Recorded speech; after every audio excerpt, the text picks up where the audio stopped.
falls, sleep calls, the day's dreams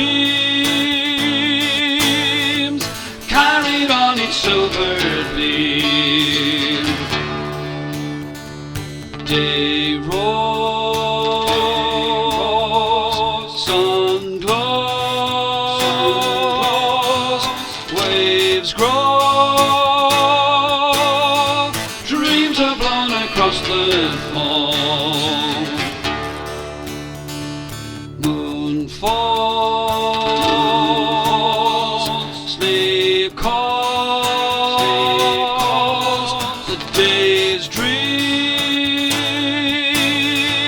carried on its silver beam. New day dawns, new hopes born, the sky wants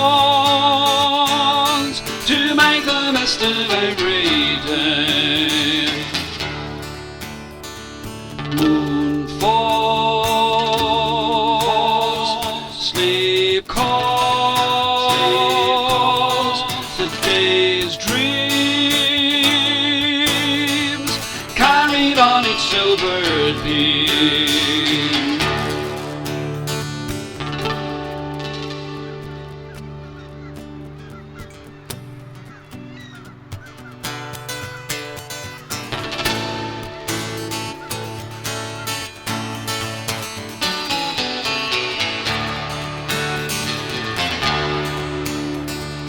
Moon falls, sleep calls, the day's dreams carried on its silver beam. Carried on its silver beam. Dreams are blown across the foam to make the best of every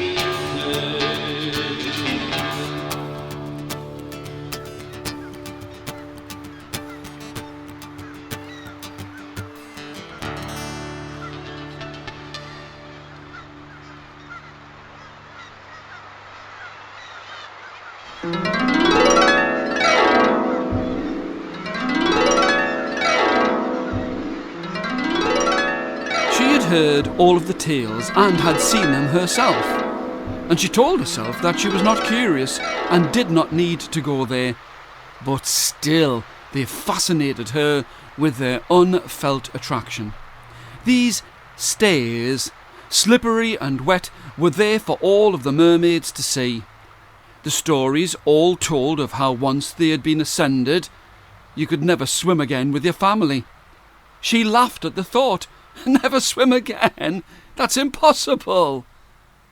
It was not as if she would lose her tail. She did not have a tail in the first place. That was for the old ones. The merfolk had grown and changed as all things grow and change. They had evolved and looked like those who walked upon two legs.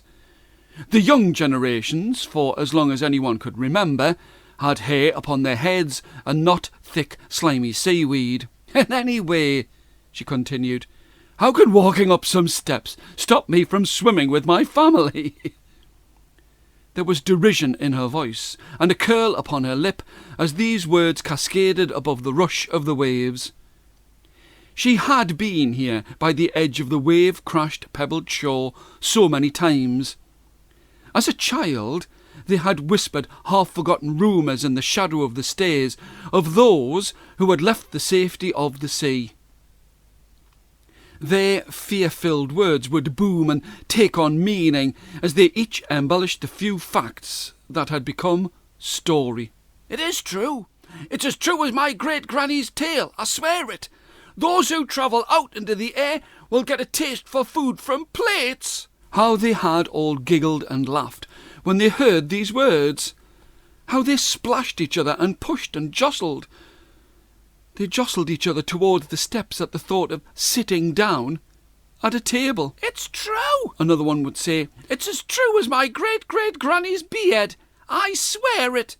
Once you've gone up those stairs, you get a taste for their air." Again, they all laughed and splashed as they circled the steps to the forbidden land. As a child, they had all dared each other to go up the steps, and it was, as a childish dare, that she had gone further towards them than all of her friends. But she had never placed her delicate white foot upon the curve of the stones that lead towards the land.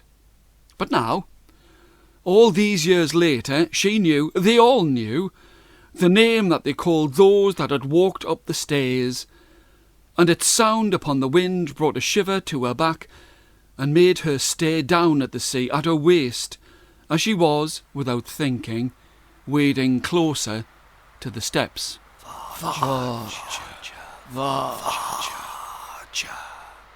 She could hear the waves whisper,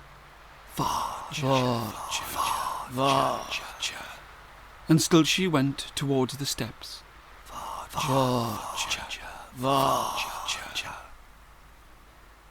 She had known what it was like to eat the land people's food from the bottom of the sea, and it had been terrible upon her lips, teeth and tongue, but this did not stop her from helping those seasick sailors that had plunged into the stormy sea.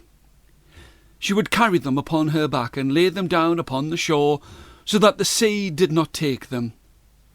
And now she waded towards the steps. Like a seal, she had poked her head out from beneath the waves and watched these curious creatures on their 2 legs, and their walking and talking and their inability to swim better than a floundered whale. Even when she had been caught by her legs in a fisherman's net, she did not think badly of these 2 legs. In fact, she still held the scar of his hook on her leg as she had wriggled free. That night, this poor fisherman had dined out on his tale of the mermaid that got away. Everyone who heard him loved the description as, with wide-eyed amazement, they encouraged him to tell his salty lie. And still she went on towards the steps. Her first footfall on the steps did not break the moonlight sky asunder. The world did not tremble at her foot on cold, slimy seaweed-strewn stone. So she took another step. For the first time in her life, she could feel warmth upon her head and body as her legs stayed in the freezing sea. If she had wanted to, she could have turned back and returned to what she knew, but the thrill of change is hard to stop. Somehow, there was a sense of returning to something that she might have known in another lifetime, in a time before this time, as she was nearly completely free of the water that she knew, and it was too late to go back.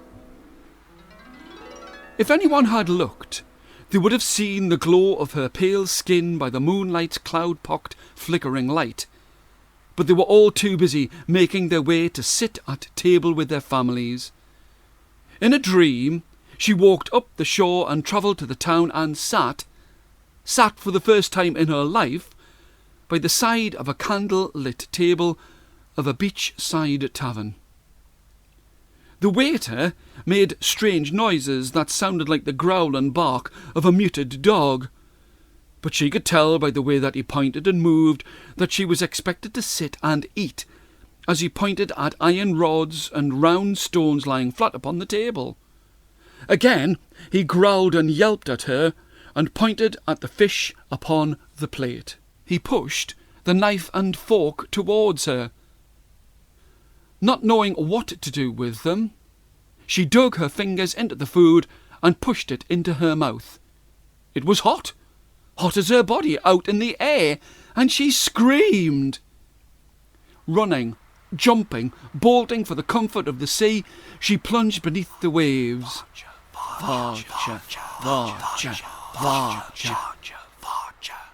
She swam towards her home, but found it hard to stay beneath the waves. It was as if she had gained a taste for air. Her screams had brought her friends to the shore, and when her mother and father saw the food at her lips and on her cheek and chin, they knew what she had done. With one voice, they all muttered, "Va, va, va, va, va, va, va, va." She knew that they would not let her swim with them. The air that she had only sipped as she broke the surface was now stopping her from returning beneath the waves. She gulped at the air and began to cry hard, dry, crystalline tears that took the salt from her body, and by the moon's light she could see that her skin was becoming darker. To live with these two legs, she had to learn their barking, growling tongue, and was treated like a fool, for she knew so little about the land above the water. She grew to hate the taste of salt, to fear the smell of fish upon a grill, and she longed only for the taste of fruit upon her lips. And now she lives in that place that is neither the sea nor the land.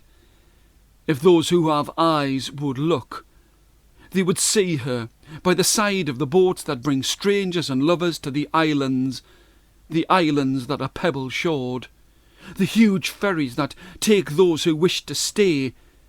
They take them away from these beautiful lands. She is there, hidden in plain sight for all to see, except everyone spends so much time looking at their watches, reading at timetables, making promises to be faithful and always remember. They are all too busy to look for a varcha upon the shore. Varcha, varcha, varcha.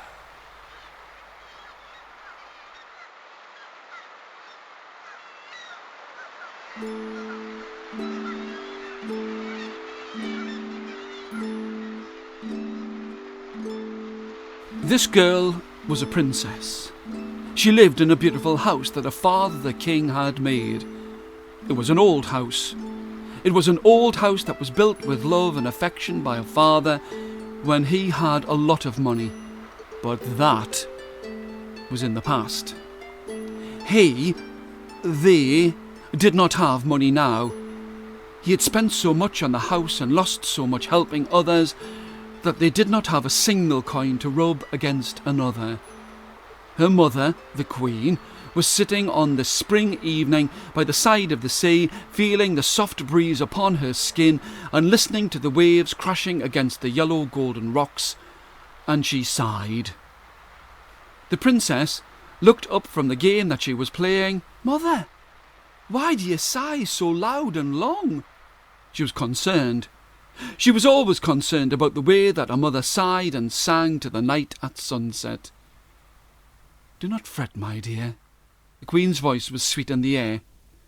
"Not every sigh is filled with sadness. I was just thinking that it is a long time since we have seen your father, and he would have loved to have seen this night, and how I would love to have him here, near, now." She brushed the girl's hair away from her eyes. "Do not fret so. That is the job of a parent, to be concerned and hope for the best for us all." She gestured towards the house. "And now, my dear, it is time that you should be in bed. No matter how beautiful the sky may be, if you do not get your rest, you will not be able to watch for your father's return. So—" There was a mock stern look on her face. "I command you to go to bed now, your highness." And she laughed. They both laughed. It had been many long years since the king had set sail. He had the goodness and the humility to know that even a king, perhaps especially a king, should know when it is time to make a change and do those things that everyone must do to keep a roof above your head and food in your belly.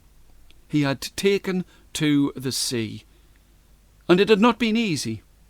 His hands, so soft from doing nothing but sign proclamations to help his people, were now calloused and cut from grabbing and pulling at nets and ropes, and his clothes, once so fine, had been sold and changed for the broad white trousers of a sailor. Safely tucked up in her bed, the princess dreamed of sitting by the porch and seeing her father return, standing by their weather-worn front door with the moon jewelling the sea behind him. And she cried herself to sleep, as she tried so desperately hard to remember his clean-shaven face. She had almost forgotten his voice, and she dreamt of how it had been before, a life of riches and comfort, with great bouquets of flowers strewn on her gold-mantled bed as he sang her to sleep. The next day's dawn was like any other. There was a breeze on the sea's foam, and a strangely familiar sweet smell in the air as the princess went to the front door, hoping that she would see her father there, standing, smiling, and waiting to turn her in the air as if she could fly. She opened the door in anticipation and saw the huge expanse of the sea. "Well, at least you are constant," she muttered beneath her disappointed breath, and made her way to a seat by the side of the rocky shore. Looking out to the horizon, she was struck by the fact that there was a flower, gorgeous and red, hanging by a string from the small tiled roof above the porch. It was like no other that she had seen before, and she definitely knew that it had not been there last night. As it danced and circled, she was overwhelmed by its sweet and sticky smell. It was a bit like the flowers that her father would bring her before she would go to sleep. And it was then that she looked and saw a bearded stranger at the other end of the porch. He was the same size as her father, even though he was curled like a sleeping dog by a fire on the hard grey stones of the floor. His hair was long and tied back with a piece of string, but there was a sparkle of gold beneath all of the tangle of his hair. A clip. A golden clip. Her old golden clip. The last piece of jewellery that they had before he had been swept out to sea. She did not know what to do. Her father had returned. Her mother was asleep. She did not want to disturb him, but she wanted to wake him. All the while she sucked and blowed as she muttered beneath her breath as she spoke to herself. And then he stretched and spoke.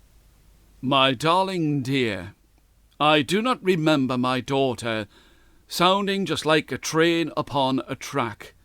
Come here and give your father a hug." He uncurled himself and stood with his arms outstretched. She could not tell if he was shorter or she had grown taller, but it did not matter.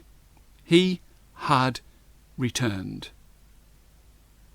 Now they sit by the side of the sea and watch the sun go down together. No more than a fisherman's wage at their table, but the riches of the sunset to keep them by the side of the sea.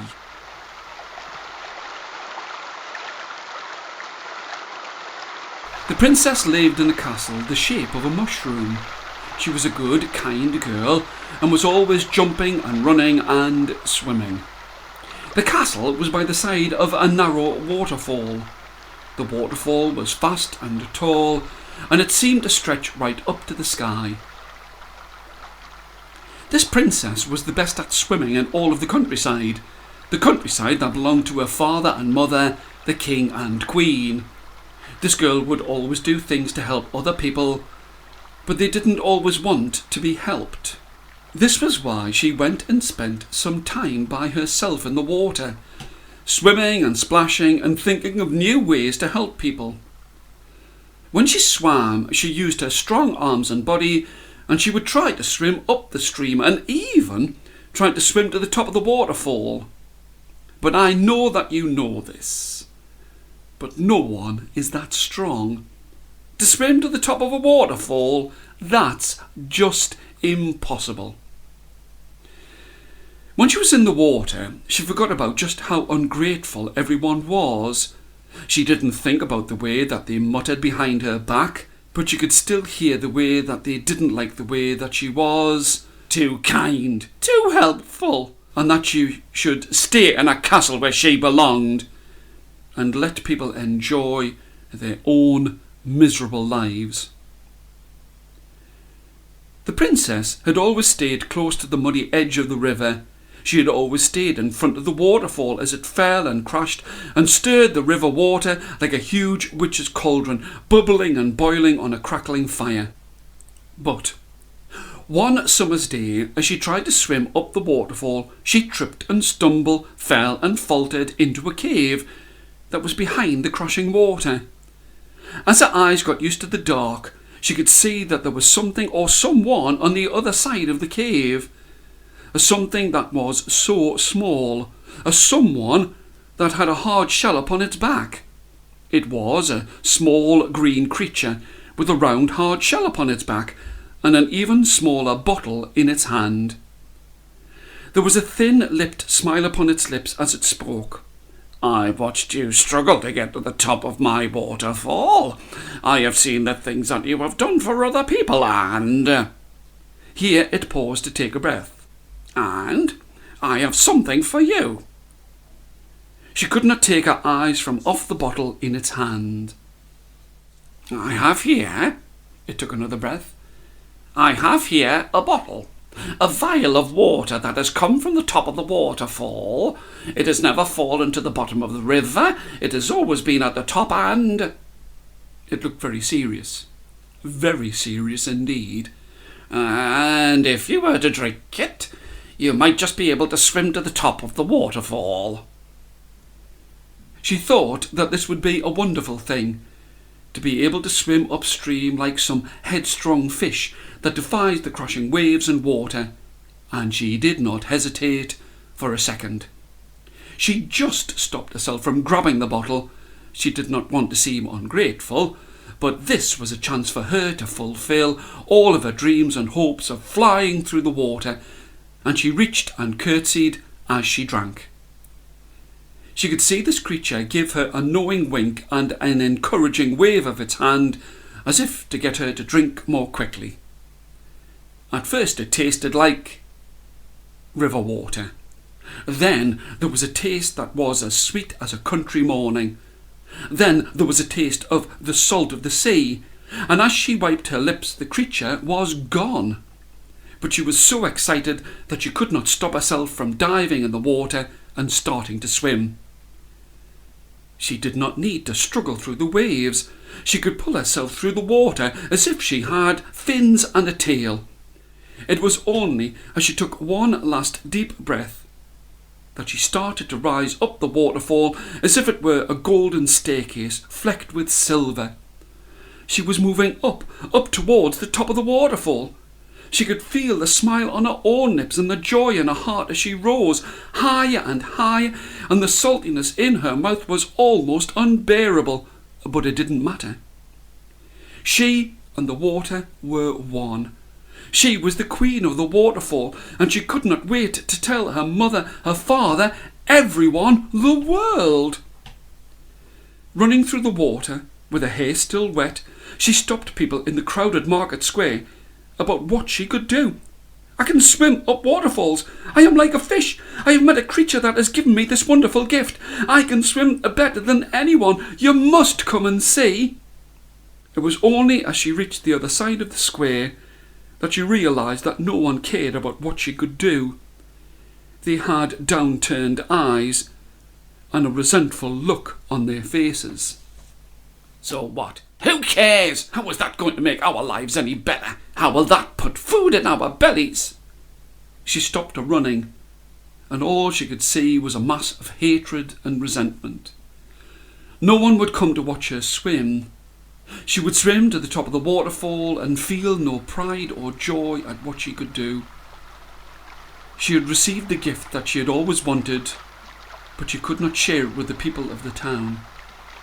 As she grew older and became a woman, she would walk through the town and avoid the eyes of the townsfolk, and she felt as if her feet were covered in boots of lead, as no one knew, and no one wanted to know, about the way that she could swim up a waterfall.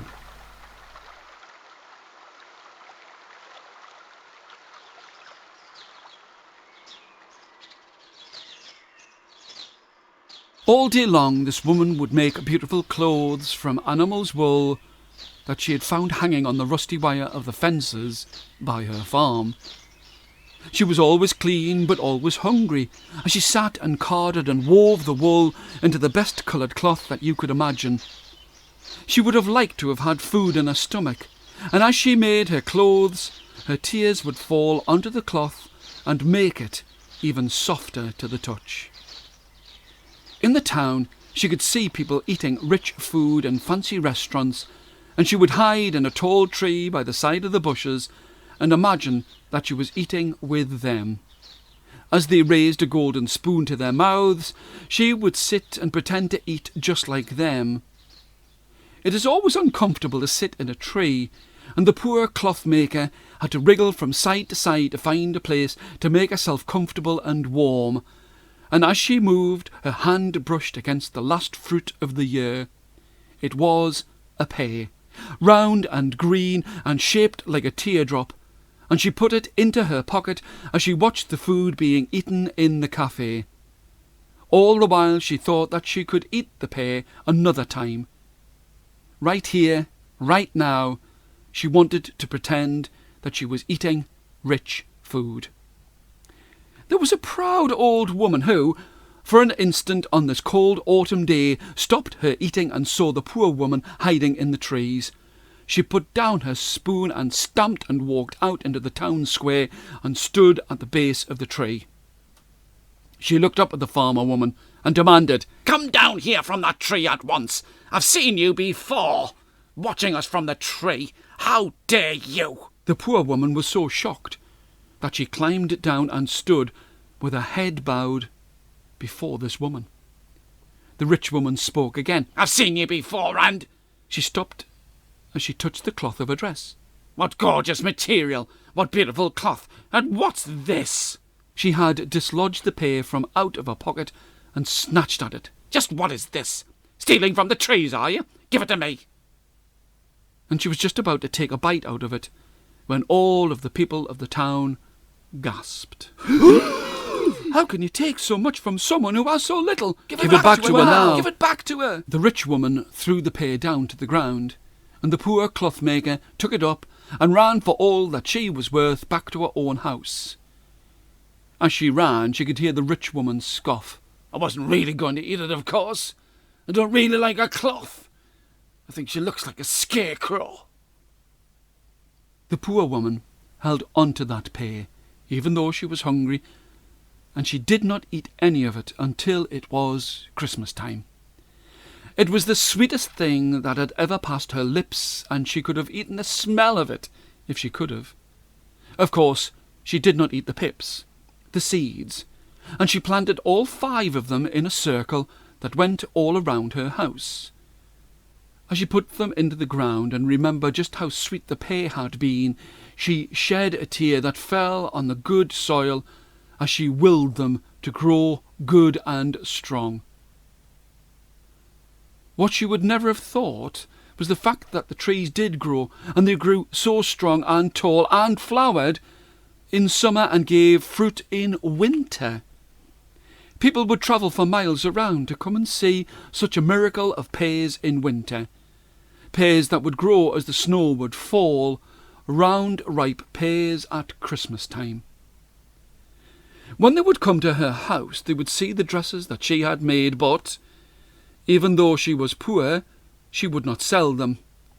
They were so good that the people would beg to have them, and if she thought that they had a good heart, and the words were as sweet as honey, as sweet as the pears that grew there in the winter, then she would let them bring her wood and stones to help her build a good house that would keep the cold from her skin and bones. And everyone who ate a pear had to leave the pips, the seeds, behind, and she would plant them in ever-growing circles, with a tier for each one as it was placed in the good earth, with her house at the centre of her orchard.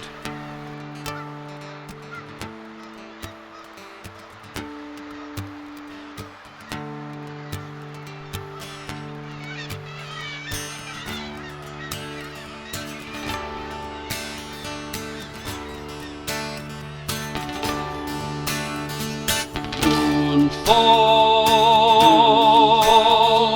sleep calls,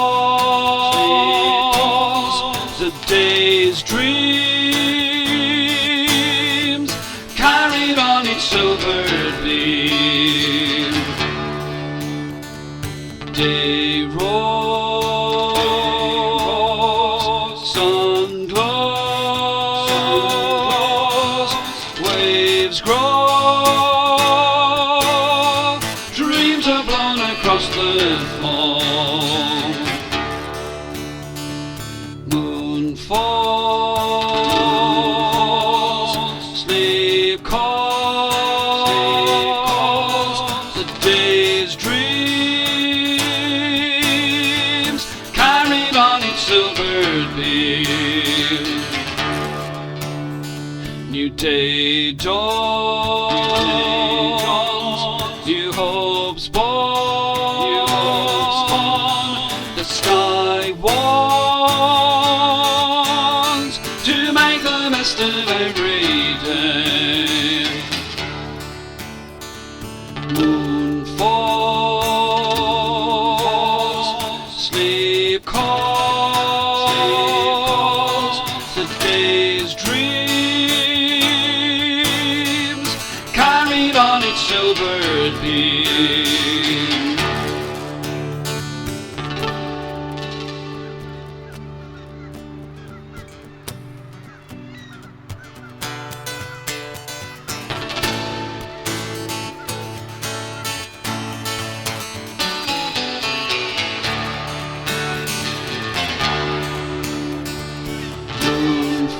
Falls, sleep calls, the day's dreams carried on its silver beam. Carried on its silver beam.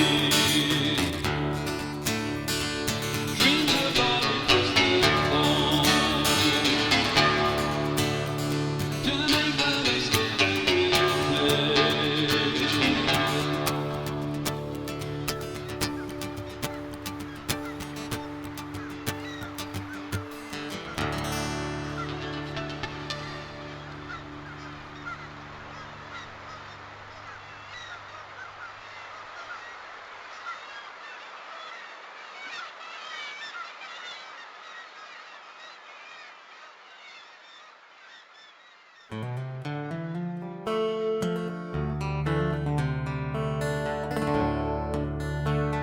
There were 3 brothers who lived well enough in the house at the 3-road crossroads, by the shore of the sea, at the edge of the forest, at the foot of the great mountain, on the well-travelled road to the west. At least they lived well, but they were never content in each other's company. The 2 older brothers were strong, straight, tall as trees, unbending and unflinching in all that the weather could throw at them, and from a distance more handsome than any man has a right to be. But for all that they looked good, fair and strong, in their hearts they were as dark and as deep as any muddied stream, and devious and cunning as any old fox that has given hounds the chase, but not the kill, over many a long winter. Theirs could have been a good and varied life, full of travelled tales, borne on accents passed by tongues from well beyond their shore. And although they wanted not for food or drink, goods or comfort, the 2 older brothers bore their lives with little grace. Each dawning brought a new stranger to their door. They came seeking warmth, food, and a willing ear for their tales before they took to the road again. All of the brothers were better than well known as guides on these rough roads, and guide you they would. until the sun set beyond the lower peak of their mountain. They would take you no further, for they had not the need to travel more than 1 day's journey from their home, as all the world would come to their door with all that the brothers could need to live a simple life. The youngest brother, though not strong or fit, fair or handsome, had a heart that was as warm and full as his brothers were dark and cold. He was willing to help without being asked, even though his arms were weak and body bent, and he was always hungry to hear the travellers' tales. And each new story would be heard, remembered, retold and rejoiced in at the new telling, as he helped each stranger a little further on their never-ending road. And the stories grew, longer, stronger, bigger and better in the telling, as all the best stories do, until many forgot about their journey and stayed to listen a day longer to Gerach, for that was the youngest's name. And it was this that brought the great ill feeling between the brothers. And it was this that caused the brothers to part forever. For the older brothers only knew brute strength as the measure of a man, and only respected fist and muscle, and never understood how strangers chose their runt of a brother as a guide, when they could have had them. Indeed, many of the travellers took no help at all from Gerach, saying that their footsteps fell a little easier, their packs a little lighter, as they feasted themselves on his many strange tales. The high stony road, rain-washed and bare by the back of the house, led to the top of their mountain. Of course, they did not own this great benign giant, but theirs were the only regular footfalls to be felt from one season to the next. The road itself led, they knew nor cared not where, as did the low road by the edge of the raging sea, and the dank path that threaded itself through the wood to the front of the house. All were a mystery to their eyes beyond their 1 day's journey. But these 3 could travel more in that 1 day than many could travel in 2. But it was woe betide those who did not keep up with the older brothers, as they would feel the strength of their rebukes, until they would scramble on, footsore and fearful, weary but glad that their time with these 2 quarrelsome beasts of men had ended. They knew nor cared where each road ended, each taking in turn to guide the paths through the woods, the valley, and by the sea. They knew well the stranger's hand upon their door, seeking help in their long journey. Seemingly glad they were for the company, money and goods left in their wake. All of these gifts were given for being shown the truest path. Gerach, truly glad for anything they left, revelled in the chance to have an easy excuse to weave his tales. But these older brothers, although they asked for nothing, expected much for their services. Many and various were these wayfarers, and strange to tell, each visited them only once, never to be seen at their doorstep again. But this did not bother the 2 elder brothers, as strong and old, young and bent, and all who passed by the cottage would envy Con and Finn their peace, solitude, and mastery of their paths. It was only Gerach who longed to see a friendly face again. His brothers, ill-fitted to companionship, saw each traveller as just another piece of gold in their pocket, and paid no heed to their needs and wants, unless it benefited them. Now, just as the seasons change, so did the roads. It would be a foolish man indeed who did not enjoy the warm, wind-swept slopes of the mountain in the height of autumn, or the mellow, leaf-lit shelter of the woods in the smothering heat of summer. The sea, ever-changing, brought its majesty to all of the seasons, glistening so strongly through spring suns, calm and inviting in the summer to foot-worn, pack-weary limbs, radiant in autumn, but wicked in winter, with its breath-quickening, heart-fearing roar and thunder. Each of the paths had their favoured season, and Con and Finn made sure that one or the other took each road at its best, saving the worst for their poor, hapless but happy younger brother. And it was this also that caused the brothers to scratch at the sore of ill feeling, and it was this that also caused them to part forever. For Gerach, ever glad to help even his cruel brothers, cared not whether the road was hard or long, or that the others had an easy time of it. For while he fought the mountain's winds in winter, the sea's fury in spring, and endured the poor shelter of the leaf-shorn forest road in the eye of the blizzard, the brothers laughed at his simple delight and joy of life, and made him the scapegoat for their own dark, uncaring hearts. True, it was not unusual for brothers to fight, or cause the other to wish that they had been born an only child, and true, Gerach, whilst not the easiest of men to live with his eternal hopes and gladness, he readily accepted the rough fate dealt to him, the lowly way that he was treated by his own flesh and blood at the heart of his own home. He knew that he had not the strength of his brothers, or their wealth, however fearfully given.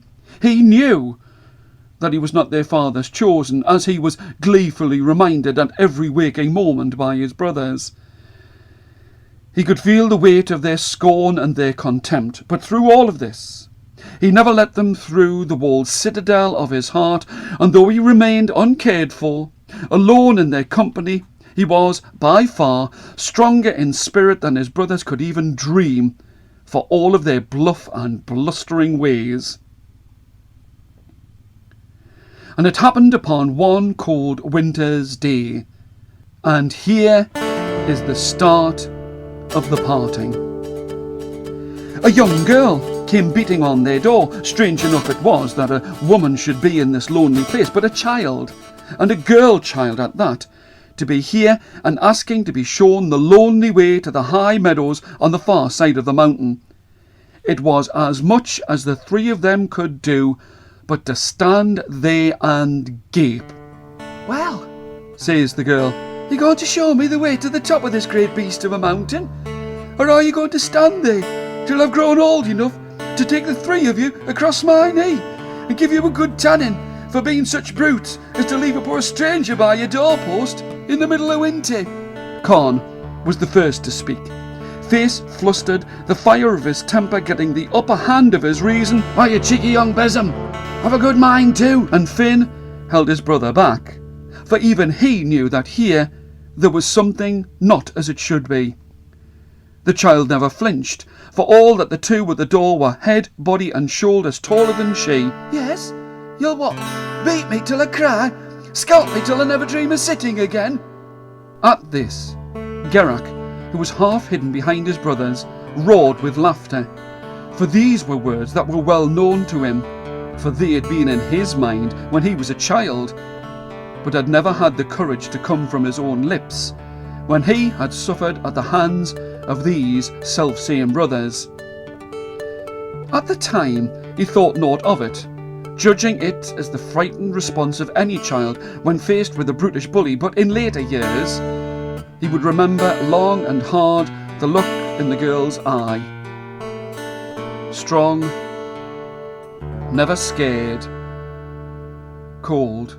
Come in, you're as welcome as any at this house, be it man, woman or child," said Gerach. The girl, snow glittering in her hair like choicest diamonds, pushed past the two dumbfounded brothers and sat in the biggest chair by the side of the roaring fire, as if she owned the house, fields, beasts and barn. It was all that Gerach could do to keep his laughter to himself, for not even he would dare to sit in his father's old chair.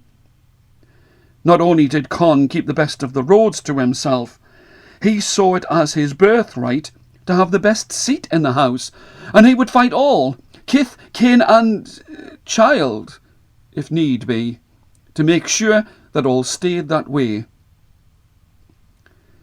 But before he had a chance to tell this whelp of a girl just what he was going to do to her to make sure she knew her station in this, his house, she spoke again. "So, Which of you is man enough to take me on my chosen path? And I'll tell you now that I mean to travel as soon as you've fed me a decent meal, which I trust will be soon."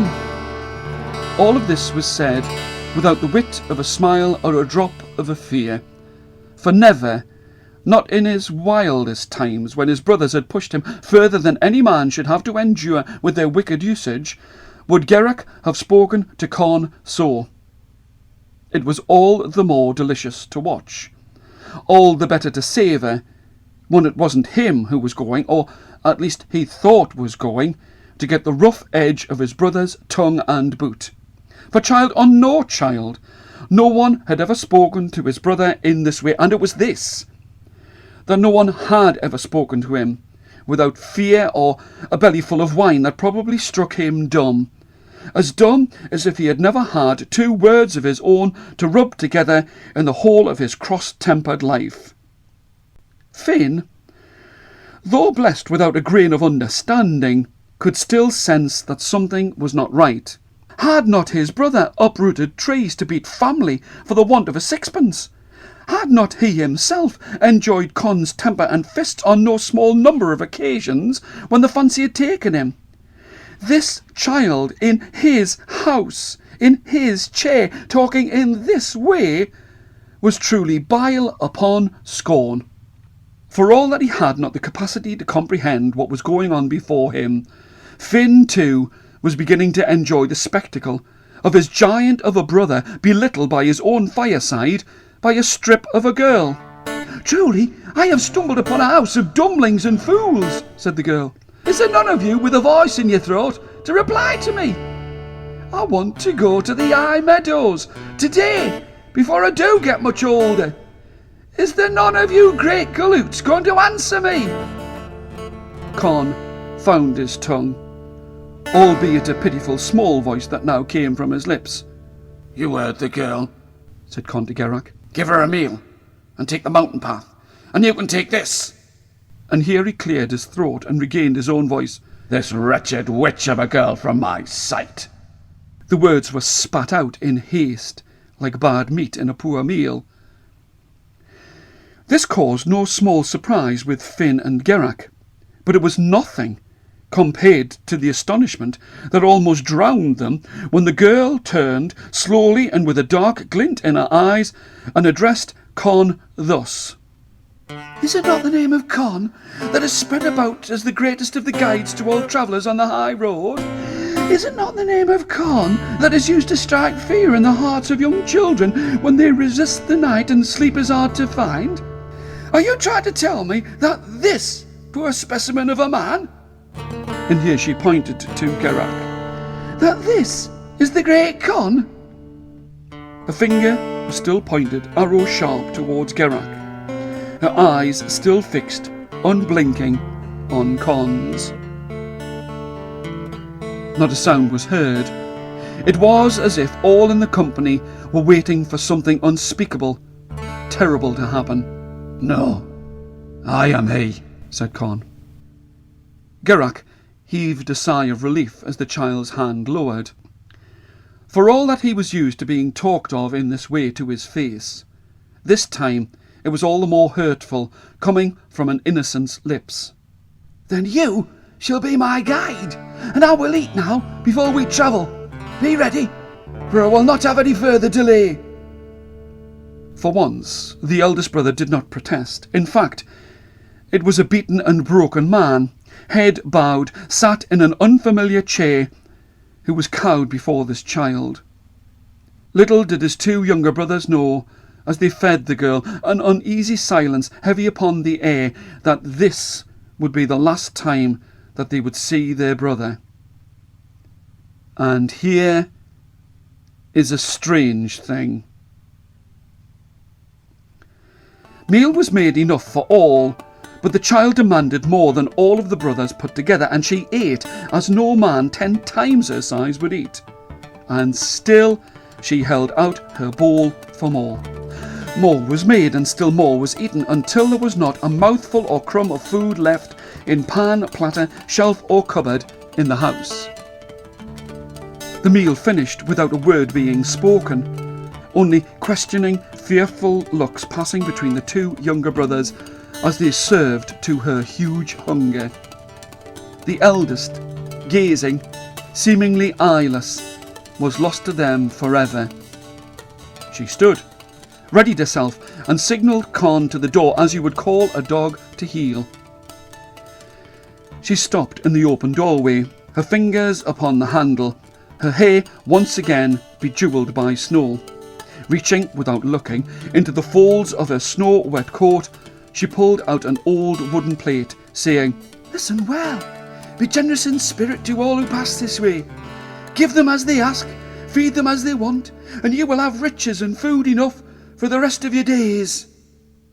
She threw the plate to the table, slamming the door closed, locking the fire of the two remaining brothers' curiosity and fear in the house, as the plate spun noisily upon the table. There was not time to ask or snatch a farewell from the girl or their brother. They just stood, transfixed by the clattering gift upon the table.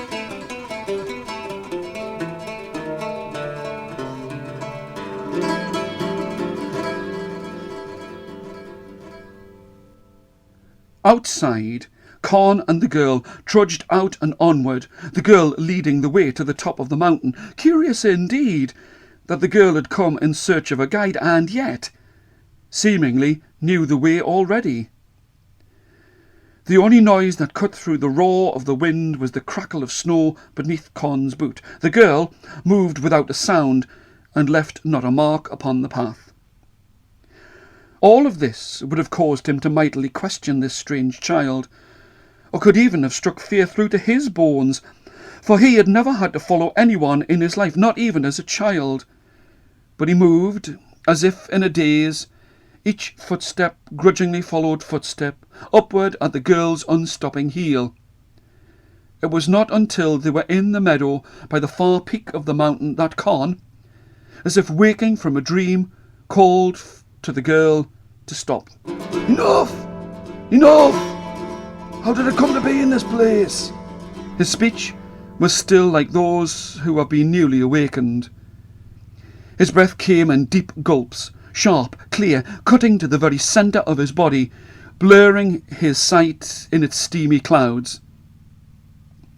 As he stood there, back bent, hands upon his knees, there was only a glimmer of recognition of the journey, the child, brothers, and a house by the crossroads.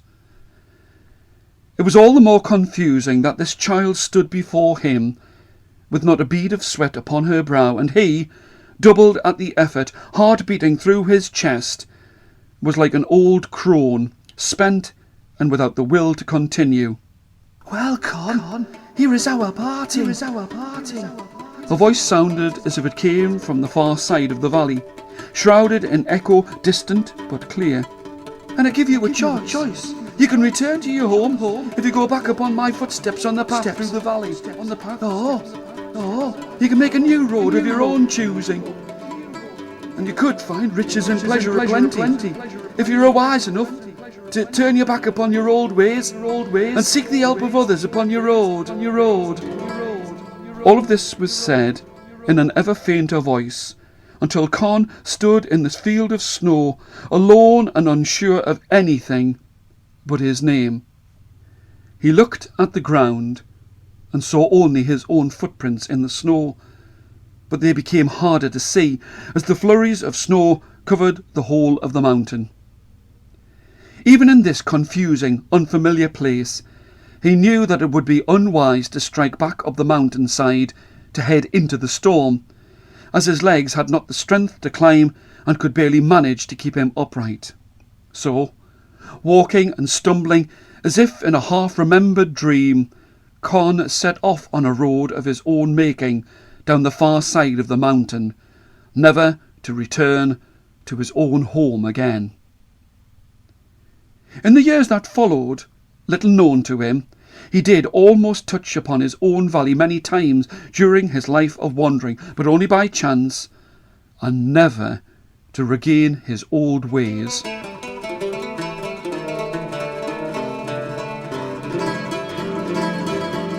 For how long Finn and Gerach stared at the clattering wooden plate on their table, it is hard to say. Whether it had just stopped or whether it had lain still for hours, Gerach could not say. All they knew was that their limbs felt stiff and unused, their minds clouded with only the dull rattle of the plate in their ears. They looked outside. The snow was deep and thick upon the hillside, wiping the countryside clean of all footsteps, flat and crisp, ready for a new beginning. Good. I'm glad he's gone, said Finn, in a voice that he would never have dared to raise in Con's presence. He moved over to the old chair by the now dying fire, absently running his finger over the smooth, age-worn back, and promptly placed himself in its generous arms. And there's an end to him, and good riddance. Now there'll be some changes, now that I'm in charge. All of this was said in what Finn thought was a magisterial voice.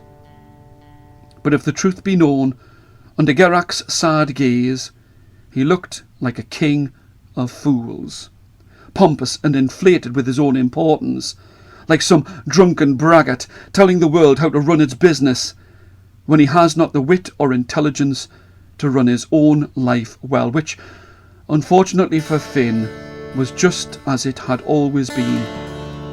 Dignity, humility and care were all strangers to him, and as Gerach looked on, he thought that all that had changed was the name of he who would cause him strife. Right. You can get me something to stop this gnawing hunger for a start. Here he picked up the plate, thrust it at Gerach and said, Serve me on this. I've a mind to feed off this witch child's present. These last words slithered from behind Finn's neglected teeth in a mocking screech, which, given that Finn had a voice that would curdle soured cream already, only caused Gerach the more pain. But how was he to feed even a sparrow, never mind his overbearing brother, when the girl had eaten all that there was to eat in the house?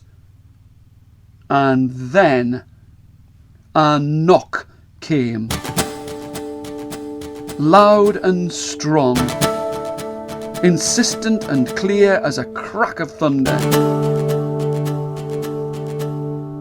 For all that the brothers had learned to accept the stranger's hand upon their door at any time of day or night, after the strange events of the day, the loss of a brother, the child, their empty larder, they both looked towards the door, as if they were expecting old Nick himself to be standing there, tally sheet in his hand, ready to cross their souls off his list. Not that Finn had much of a soul to barter with, but it was he who hissed at Gerach. Go on! Answer the door! You're the one that they all want to hear with your stupid stories. You answer the door for a change. And it wasn't just a fancy, but Gerach was sure that there was a twitch of fear in Finn's voice. This was all the more surprising, since he had only seen him cower beneath his elder brother's hand. All the more surprising that he was allowed at the door first, as his two older brothers had always pushed him aside to judge the pickings of any traveller who came that way. It had always caused Gerach much pain to be treated so, not that he wanted the best for himself. It was just that the false smiles of his brothers and their sweet words as they greeted each journeyman at their door, and cursed their backs as they left, caused him always to realise why no one ever sought Con and Finn as a guide a second time, and why, because of his savage brothers, he could never exchange a tale a second time with an old friend upon the road. The knock came again, louder, longer, harder. Gerach was awoken from his thoughts by a boot to his breeches from his ashen-faced brother. Tell them we're ill. Tell them we're not here. Tell them there's nothing to eat. Tell them anything. Just get them from my door. I've no mind for anything this night. Gerach thought how true this was, but why this night should be so different from the rest of Finn's life, he could not yet tell. He was beginning to absorb his brother's fear, oozing from his breath, body and eyes. But still, what did he have to fear? whomsoever was on the other side of the door could be no worse than the apparition of Finn, his coat gripped to his chin, eyes wide in the darkening room, using his fist to point at the door. Go on! What are you waiting for? The flailing of Finn's leg missed Gerach a second time, and now he looked even more ridiculous, half out of his chair, neither sitting nor kneeling nor lying on the floor, his eyes wide with terror. Gerach gripped the door and swung it open to see not the child, not the devil himself, but an old man, eyes bright, cheeks blazing with the flush of winter upon them, an easy smile upon his lips, and a voice to which laughter was no stranger. Well, I was beginning to think that I had better continue my journey through the night, said the old man. Well, better you had, said Finn from the floor. What do you want? Please, don't get up on my account. It is a strange custom of greeting that you have in this house, but I accept it, and I thank you for your hospitality.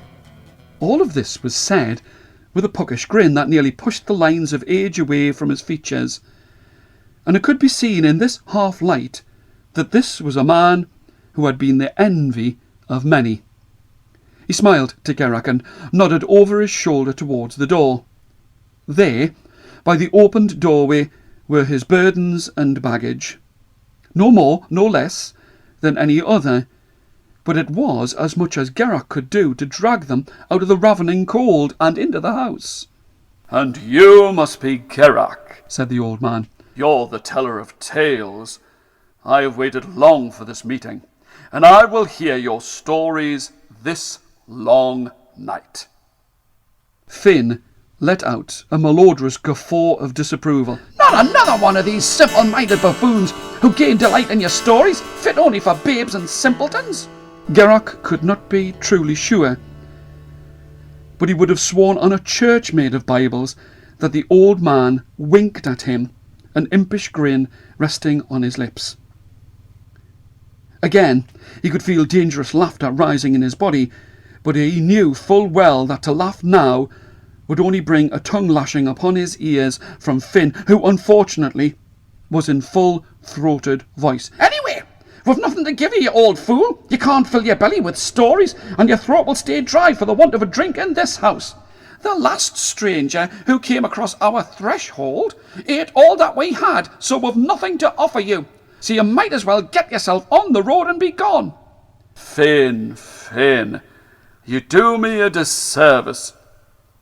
But he was not to be stopped. And what a grown man could want with children's tales? Finn, if you would but listen. It's beyond me. All they're fit for is... And here he did stop, a puzzled look meandering across his features, which, for all the world, made him look as if he were in great pain.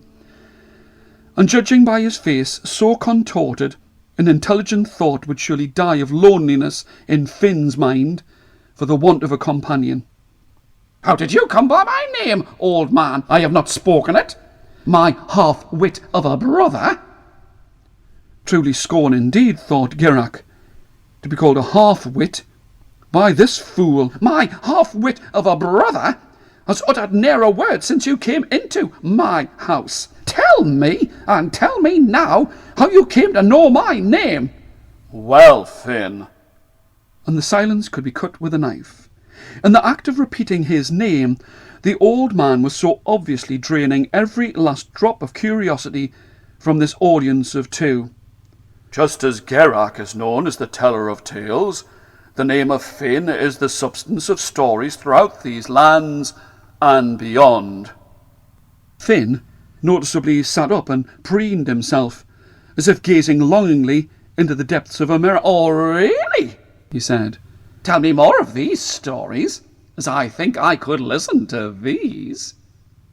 Finn, too dull to realise that tales can be told of base metal as well as of fine gold, thought only of how heroic he would be in these stories, which for once, it seemed, would hold even his half-formed interest. Enough talk of tales. Before Gerach and I tell our stories, I need to eat and drink. Disappointed is not enough to describe the way in which Finn visibly slumped into his chair like a spoilt brat denied another's favourite plaything, when he thought that he would be robbed of the glory of stories about himself. "We have nothing to feed ourselves with. I would gladly give you all that I could," said Gerach. "But my brothers and I... My brother and my..." And here his voice trailed to nothing, remembering that now he seemed to have only the one brother, and that to tell the story of this day's events would be too fanciful even for him to tell. "No matter," said the old man. "I have some victuals in my pack, poor though they are, and I will gladly share what I have with you both. Bring me a plate." Without thinking, Gerach placed the girl's plate before him, as the old man reached deep into the smaller of his two bundles and drew out a skin bag by its woven drawstring.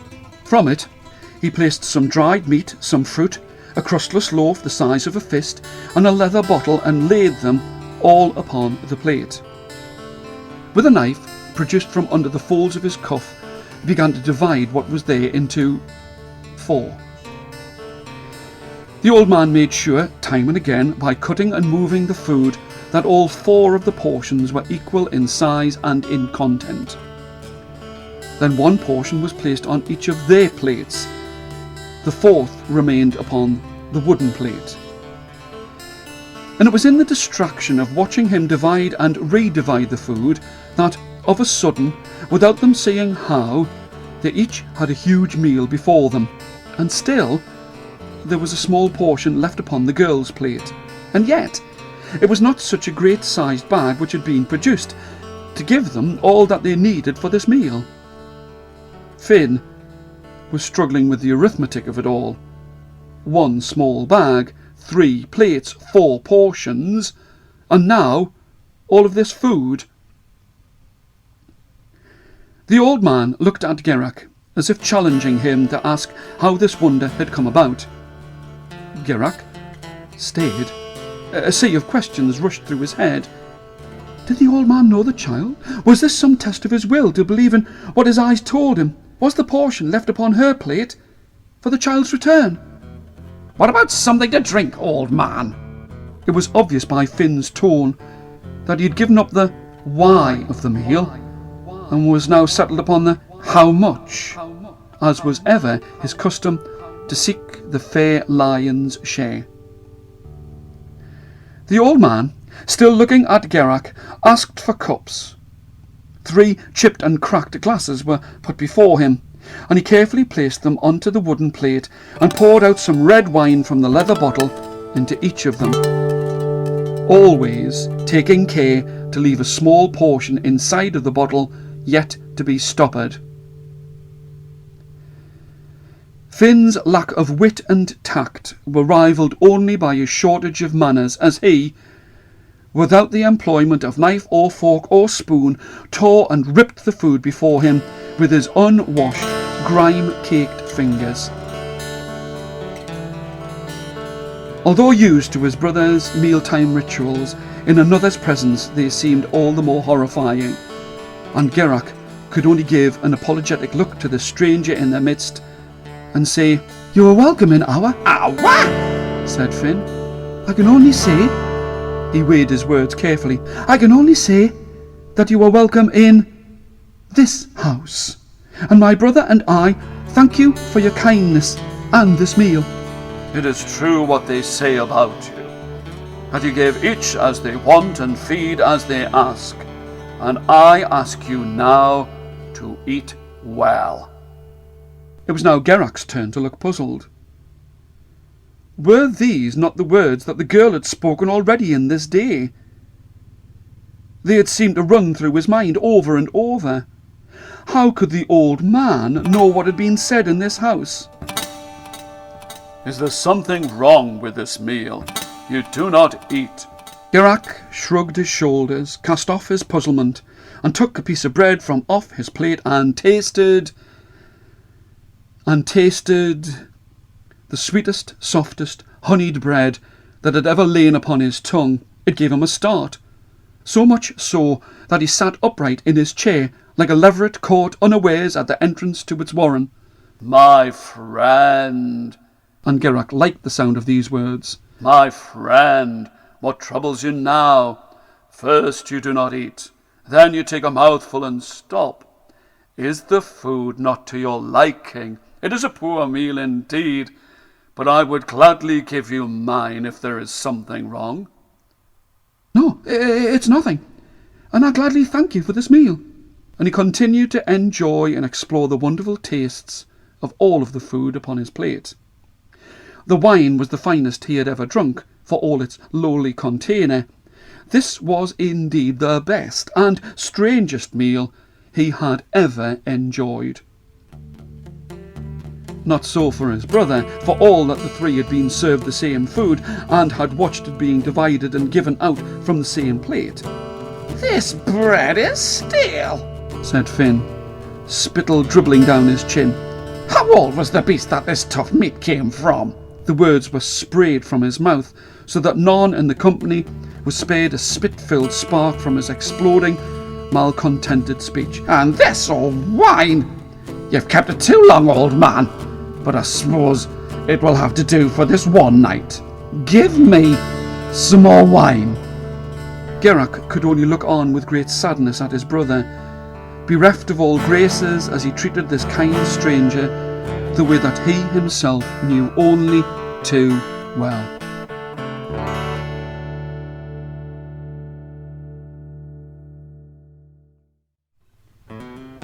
It had not always been so.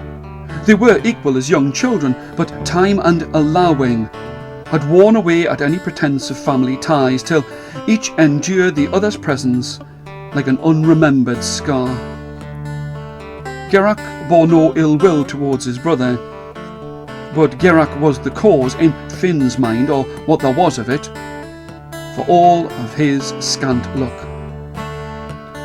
Finn would never be able to recognise his own hand in his own misfortune. Blame had to be given, and Gerach was the defenceless target. Finn, again buried in his meal, continued to grab at what was before him. For one who did not find the meal agreeable, he was making the best, or the worst of it. As more was needed, more was taken from the portion upon the plate, again divided into 4, with one portion placed on each of their plates, and one left upon the girls'. Each time there was sufficient for a good meal for them all. Each pouring, with some left behind, gave them drink enough until. If we are to eat, then let us eat. If we are to drink, then let us drink, said Finn with more slobbering than talk. I'm tired of this cutting and giving, cutting and giving. Give me that! And here he grabbed the wooden plate and cleared all that was left onto his own, while Gerach and the old man looked on. The old man had a strange, half-smiling, unsurprised look in his eyes, as if this had been his purpose, and without a glimpse of disappointment, he handed over his bottle. If Finn had disgraced himself before, it was as nothing to the way that he gobbled and guzzled at his meal and drink now. The others, unable and unwilling to eat in the presence of such a debauched spectacle, sat and waited until this pig amongst men had scraped his and their plates clear of any crumbs or gobbets. If he could, he would have consumed the very smell of the food from the plates. Still licking his filthy fingers, Finn spoke. Is that it? The wine was beginning to take the upper hand. I need some more wine. Get me some more wine. Gerach almost got out of his seat through habit to fetch to his brother's need, but the old man signalled him to stay where he was. Finn, I wished this night that you had surprised me, but you have eaten more than your share, and taken all that I had to give, and have given me nothing in return. You have taken all that there is. There is no more. He paused. Not for you. With little thought that it was the stranger who had brought this food to their table, Finn sat as well as he could in his father's chair and demanded, Now, old man, now that you've been fed, tell me of the stories about me.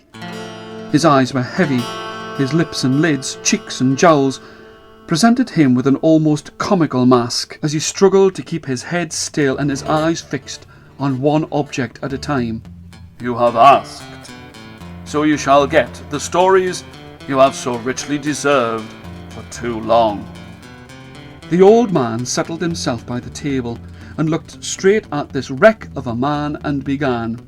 Some men can take their wine, and others let it wash their brains clear. You, Finn, are well known for being a drunken lout, incapable of drinking one glass without becoming like a starving pig at the trough. You have not one redeeming grace. Yours is a life to be pitied. You have wasted so much of what little was given to you.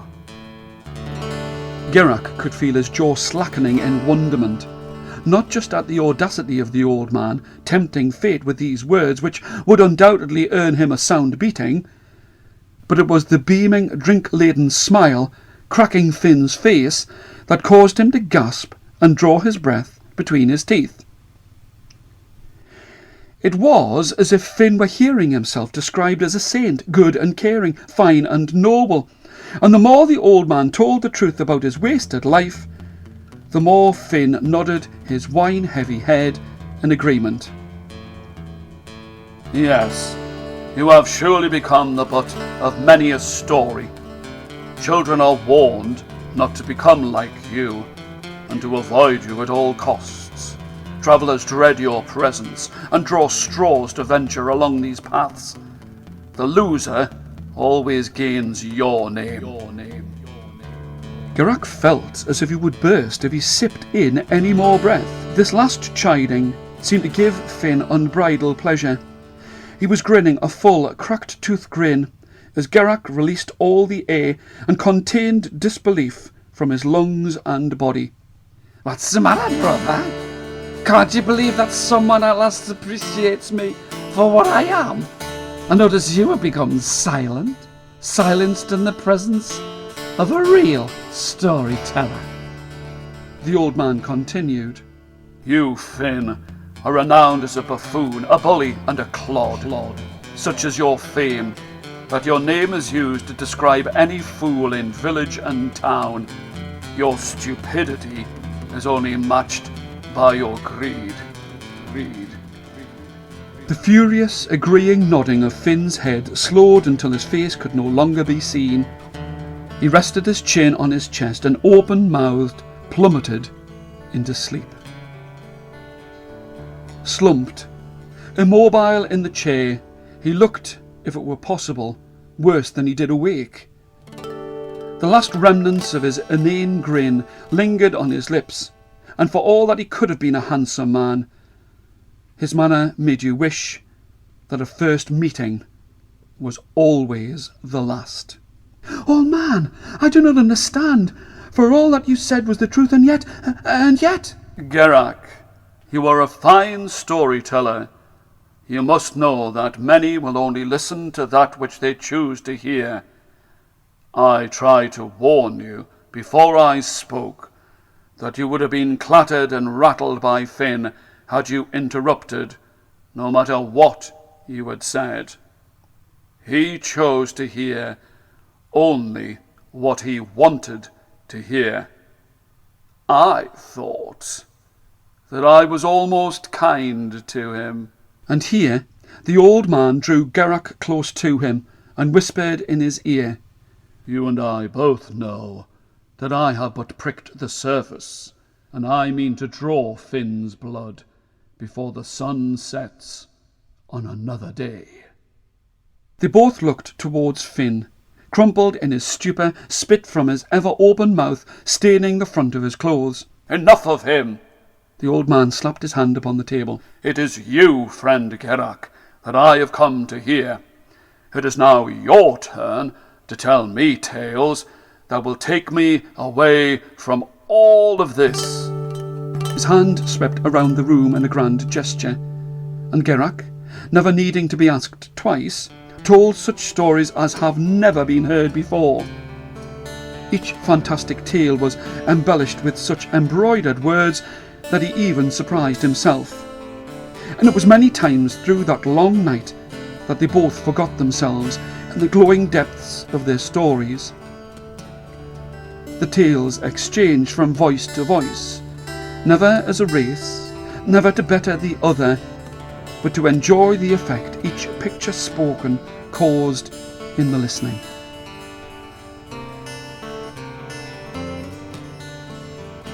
There was a great sadness to them both when the night ended, each feeling as if there were many tales yet untold.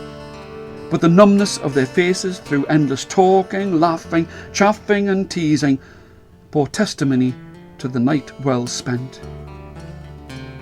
Gerach had tasted from the heady cup of friendship as never before, and felt an icy grief upon his heart as he thought that this traveller would, like so many before him, be gone before this day had ended. "Gerach, your face is full of parting, and yet I have not left. There are many things that I must do upon my road. That is my life. That has always been my choice. Do not miss me until I have gone. Here, the old man leaned down, and again Gerach could not be sure, but it looked to him as if he deliberately brushed against Finn's leg as he slept. And the old man dragged out a small pouch from the bigger of his two bundles. Finn was less than pleased to be awoken so, but his pretence at returning to sleep was poorly maintained when the old man poured the contents of the bag onto the table. The rattling cascade of diamonds scattered this winter's dawn light like a sunlit waterfall, and it seemed all the less fitting to have such radiant beauty upon a rough, scrubbed table. "It is little reward for your fine stories," said the old man, "but it would please me if you would take one of these." and here he placed an outstretched finger among the jewels, spreading them so that they could be better seen, and to cause their light to be spread once more in the room. Gerach was silenced, in surprise and hurt. His stories were freely given, and he felt as if he'd been dealt a low blow that would take all the breath from his body. His newly found friendship with this old man soured and burned upon his lips, devalued by the richness of the gems. The gleam of the diamond's light was reflected in Finn's eyes. He had, in a split second, catapulted from sleep to waking, and was staring, almost drooling in anticipation. Disgust, surprise, hurt and expectation hung in the air in equal parts. The silence was dark against the dazzle of the diamonds, unwanted and coveted by each of the brothers. Well, Finn was shaking his hands before him in wet-lipped frustration. well, which one are you going to choose, for God's sake? Even you should be able to make your mind up. Choose one, for pity's sake. His voice was trembling, like one who expects death to touch him. Choose! "I will have..." There was an unnatural calm in Gerach's voice as Finn shuffled forward to the edge of his father's great chair. "I will have none of these jewels." What? Came as a limp croak from Finn's disbelieving throat. "You have insulted me deeply. These jewels offend me. My stories were given in friendship without price. I will help you on your journey, but I will be glad when you have gone." The fire of exhausted pleasure that had so recently burned in Gerach's eyes was gone. He was filled with despairing anger and hurt, and could not bring himself to look the old man in the face. Curiously, as the old man slowly replaced the diamonds one by one back into the bag, he was smiling. Finn stayed on forlornly, like a starving man watching a banquet being cleared as scraps for the beasts. His eyes followed each gem as it disappeared from his sight. He let out a series of whimpers as the bag filled. Just one would have been good. Just one would have been nice. Just one. Could be heard whispered beneath his breath. The silence was stifling.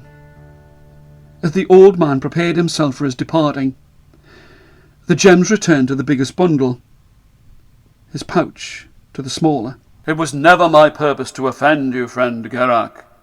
The old man held out his hand towards him, but Gerach only turned away and snorted in disgust. This word, friend, that had caused him such delight, stung him in his offence. I can see that my presence is no longer welcome in this house. It saddens me to leave you like this. I am unwilling to leave our new-formed friendship broken behind me, but I have many journeys left in these old bones before I cease my travelling. I will take my leave, but I will need a guide upon the road. Will you help me this one last time, Gerach? The words had barely left the old man's thoughts when Finn leapt out of his chair and grabbed the old man's largest bundle and was by his side, ushering him out of the door, saying, Let me help you. I know these roads as well as any man, probably better than most. And here he shot a look at Gerach, as much as to say, This prize is mine, do not interfere. This was all the more astonishing as Finn had never taken to the road with any enthusiasm before. It had always been a task worthy of the gods to get him to cross the threshold, and now to be standing there clutching a heavy bundle when a smaller, easier load was for the taking, it was a sure sign that Finn had designs upon the old man's treasure, and that his safety would be doubtful if left upon the road with Finn alone. Gerach rose. Insulted or not, he would not leave this old man to Finn's tender mercies.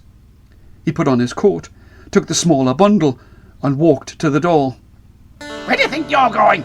No one has ever needed to travel with two guides. I am the match of any man upon these roads, and you will stay here. Finn's meaning was all too obvious to Gerach. I can see that I am the cause of much sorrow between you two brothers. I can only wish you to stop your fighting on my account. The old man placed a hand on each of the brothers' arms, as much to separate them as to placate them. Please, Gerach, I have survived long upon many roads.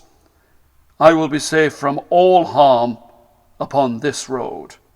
And when he had said, all harm, he glanced knowingly at Finn. Remain here in the peace of your home. Remember me well. He leaned towards Gerach, only wanting him to hear. You are the only one upon my road who has ever refused even the smallest diamond. You know the true value of friendship above all things. You have done well. Yours will be a good and a prosperous life. Enough of this, said Finn. If we go, then let us go. And he snatched the bundle from his brother and pushed the old man out into the snow's glare. Gerach, alone in the house with the old man's last words in his mind, he sat by the fire, puzzling at what he meant and worrying that he had been too hasty to judge his offer of a gift as an insult. And he thought hard about what he meant, that he had done well. Was it, after all, a test of his will to believe, a test of his need of friendship?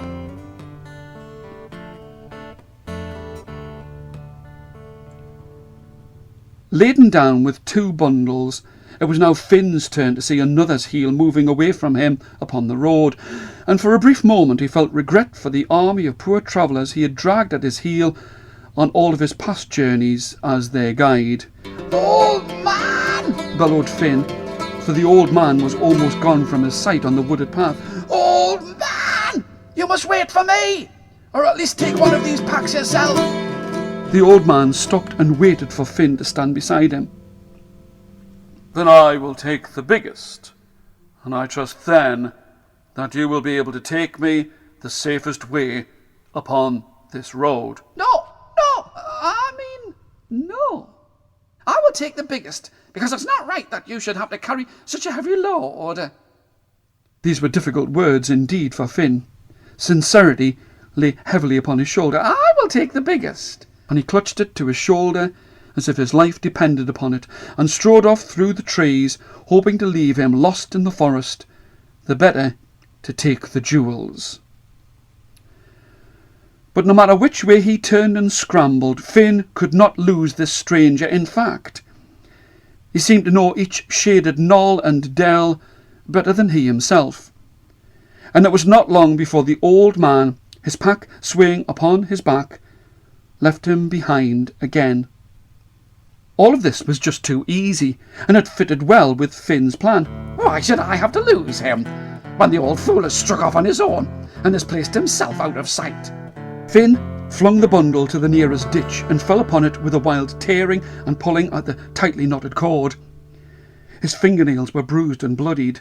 Such was the great heat of his anxiety to gain what was not his. It was only after furiously digging and flinging empty nearly all of the bundle's contents that he reached his goal, the diamond bag. His breath quickened, his heartbeat drummed in his ears. Again, without care, he tore at the pouch's drawstring. Blood from his fingertips dripped upon the soft skin of the pouch as he dug his hand deep inside to feel the diamonds, colder than the air that he breathed, burning his skin with their delicious temptation. His blood mingled with them, spreading a crimson light upon his hands. He gripped the largest, about the size of a wren's egg, and held it up to the winter's sun to see it all the better. You shall be mine! From a far-off edge of the trees he could hear the old man calling his name, and quicker than a sigh he had returned the diamonds to their rightful place, and had cast his chosen, plundered gem unseen into the darkness of his pocket. All of the bundle's contents were pushed and piled back pell-mell, and Finn, well satisfied with his work, bundle upon his back, ran to the direction of his called name, and breathlessly met with Gerach in a clearing by the side of the snow-covered riverbank. You! I thought I told you to stay behind. I didn't want you to... Finn, I think that it was I who asked your brother to stay by the peace of his fireside. The old man appeared as if from nowhere, and warmly shook both of Gerach's hands. For I am glad that he is here. Finn was as surprised as he was unsettled and angered by the old man's and his interfering brother's presence. This was not the way that he had wanted his plans to go. He was uneasy under the old man's questioning gaze, resentful over his brother's curious eyes.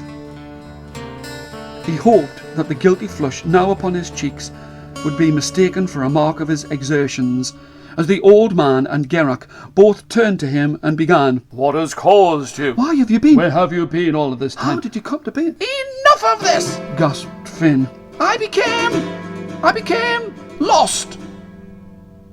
The silence of the snow-deep forest was broken by the guffaws of the old man and his returned friend Gerach.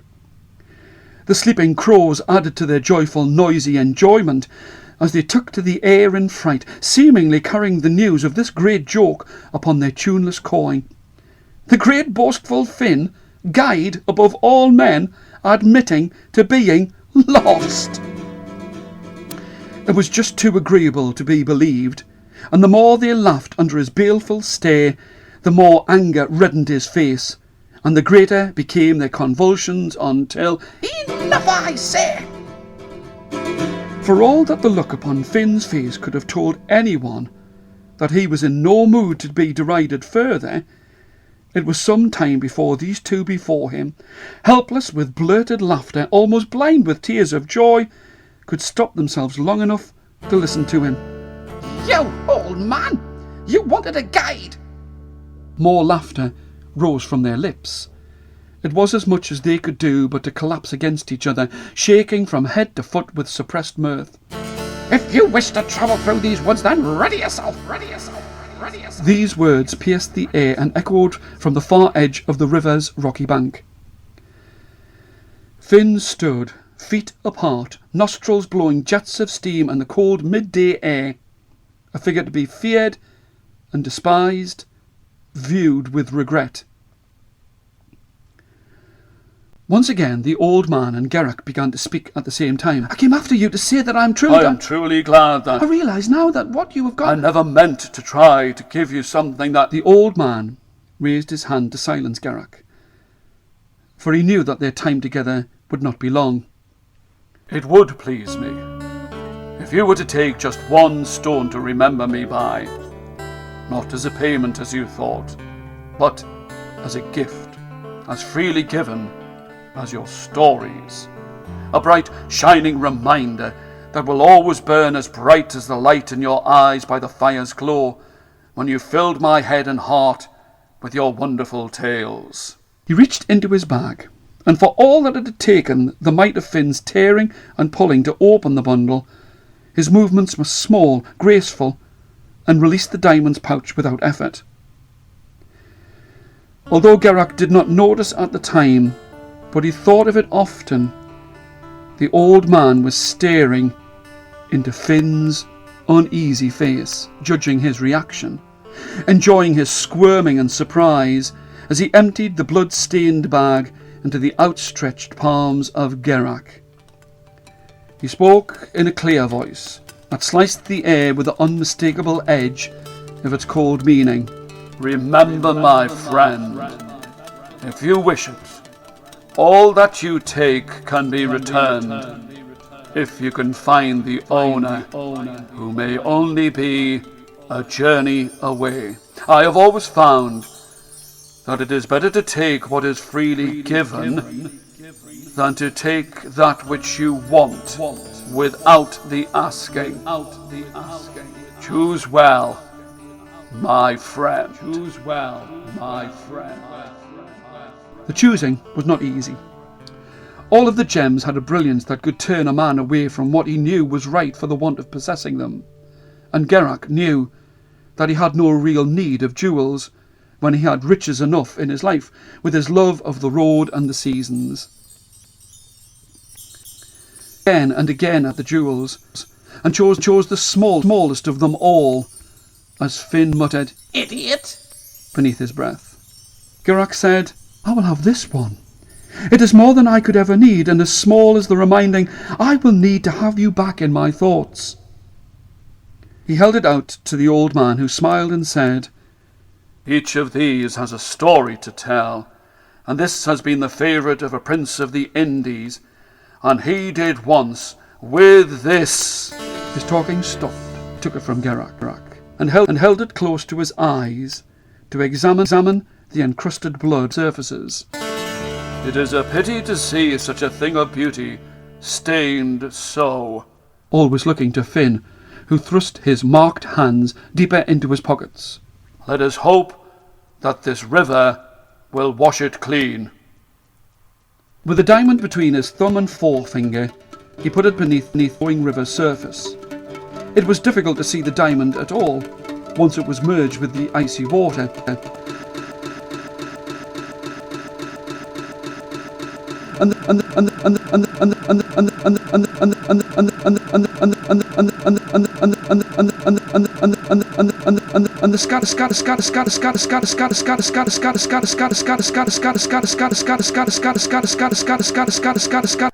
Knowing full well that he had locked in the dust of his pocket, in the palm of his hand, that which did not belong to him, that which was not offered, that which was not given, and still he was asking for more. There was a resigned half smile in the old man's tone. I have never had to pay for the privilege of being robbed. Finn gasped as his hand enclosed the polished, jagged faces of the gem in his grasp. Robbed of a straight route from one who supposedly knows the way. You will get your reward at our parting. And though there was a sinister edge to all that he said, Finn was relieved that his crime had gone unnoticed, or at least unsaid.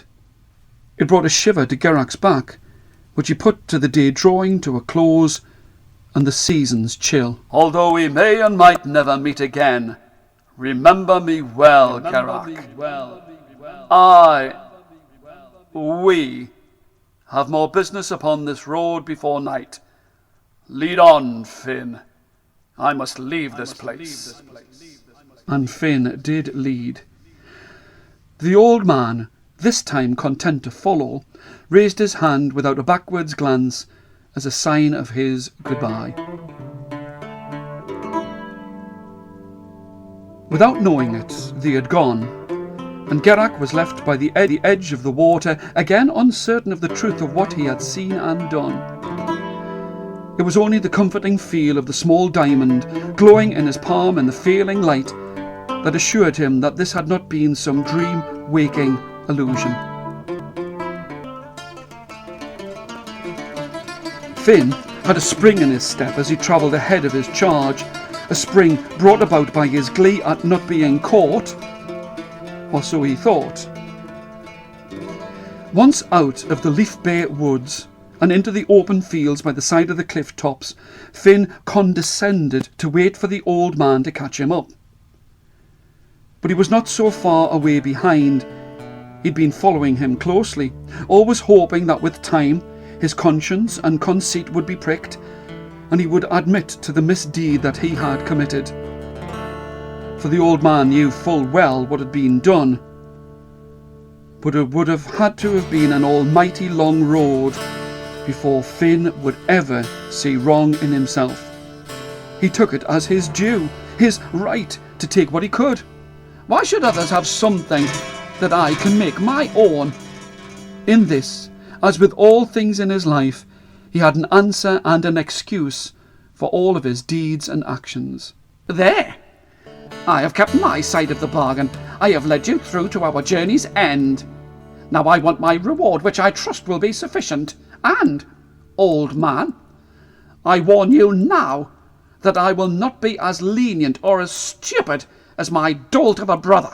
He had more confidence, now that there were only the two of them in the open air, and was incautious with his words, for, had he known his fate, he would have begged upon his knees to be given the chance to return the jewel to the old man.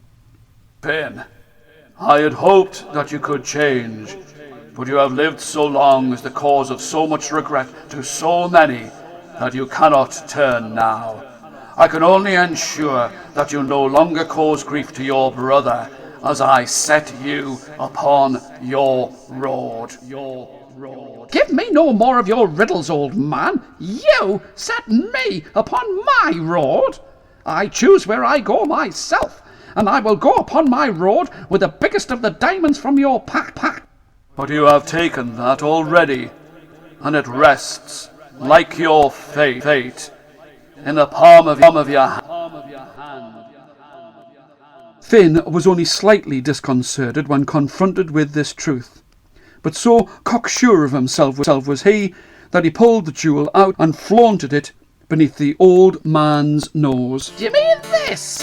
Oh, I intend to have much more than this.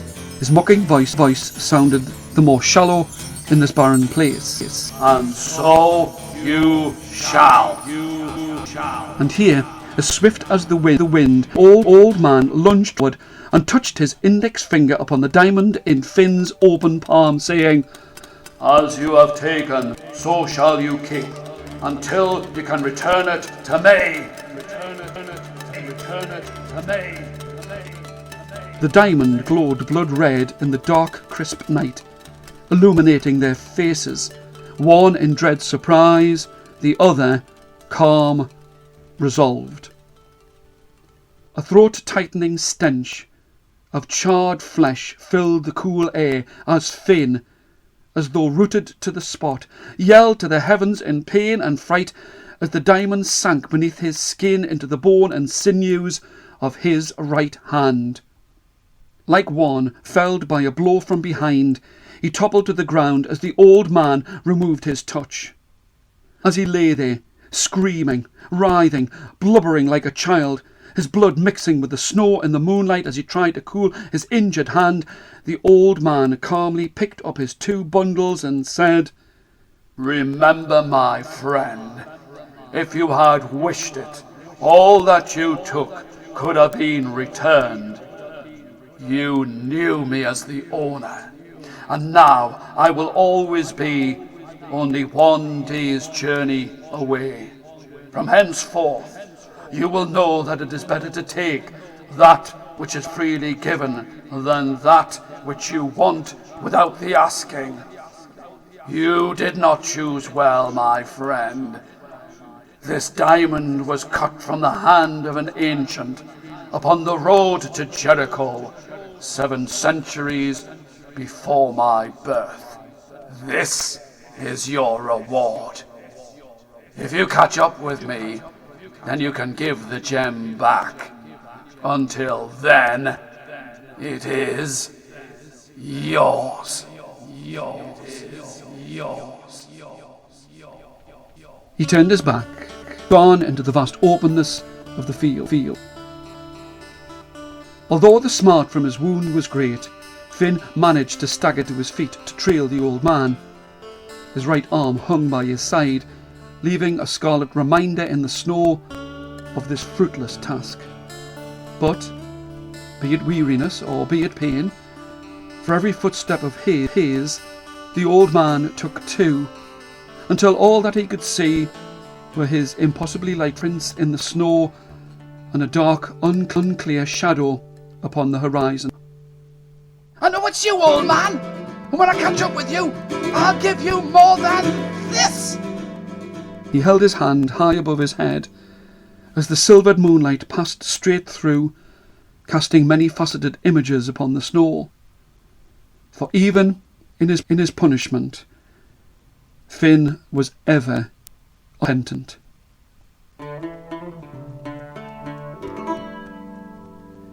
Gerach returned to his home. This time truly alone. Voices from the past few days still rattled in the room. The look of the old man's wonder at their stories brought an aching, bittersweet smile to the end of his day as he settled. Before his eyes tight closed, he could see a strange but familiar object upon the table. It was the old man's leather bottle. And with this, and the girl's plate, he gave each as they asked and fed each as they wanted for many years. And just the roads change, so did the many and returning travellers upon Gerach's road, as it became known. Each friend with their favourite season and route, and all brought him tales to tell. Some were of an old man, always followed 1 day behind by a soured curmudgeon who claimed to have riches locked in a scarred, claw-closed fist that none could see. Gerach guessed that Finn was too dull to know that no matter how far he travelled, the old man would always be 1 day ahead. What he had stolen had truly become his, and his alone. Some tales brought a warmth to his soul, tales told of a giant brute of a man who, despite his fearsome looks, always took the advice of strangers and met their eyes with friendship and helped each who asked. And for these stories he was always glad. This tale that I have told you is the truth, for I heard it upon Gerach's road, not from himself, but from one who had met a fellow stranger upon the road, to whom it had been told. And if it is a lie, then it's a lie I've been told.